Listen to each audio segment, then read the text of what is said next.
Hey guys, Magnet here, and welcome to episode 5 of How to Be a Better Starcraft Player. This episode covers what you should be focusing on during practice sessions and how to review replays. A somewhat hot topic concerning practice is whether it's worthwhile to practice against AI. On one hand, the AI won't force you to react in interesting ways since they play a very predictable style. They will often use builds that can be blind countered, and they won't punish you throughout a game if you make unsafe choices.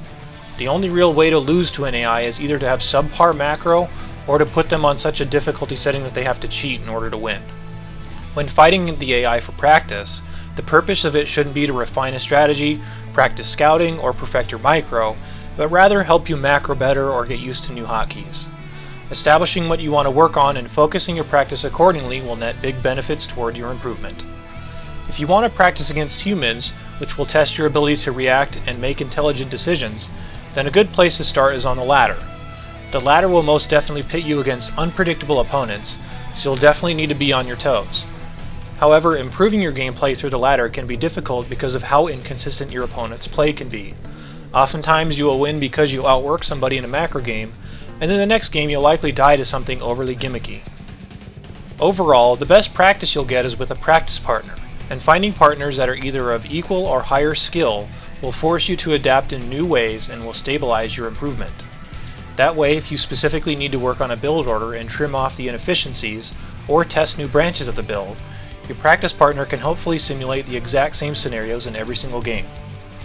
Whether you are practicing against AI or practice partners, your ultimate goal should be to perfect every corner of your build orders.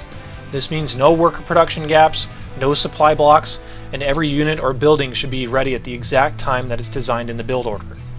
Being able to program these builds into your brain will make it much easier when you're playing against unpredictable opponents, and overall it will give you a big advantage regardless of who you're playing.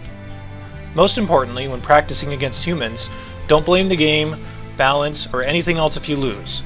You should be asking your opponents for input on things that you don't understand and trying to extract their point of view so you can utilize the things that they're afraid of. Unfortunately, it's way too easy for people in this game to blame balance or to blame the opponent for being a jerk, when in actuality they made a lot of mistakes in order to lose. I'll give you a quick way to determine why somebody lost a game if you're watching a replay. I'm sure that in every game you can point to one or more factors that cause them to lose. Number 1. Did they produce workers constantly throughout the game up until they had the maximum amount? Again, for Terran this is about 70, Protoss is about 75, and Zerg is about 80.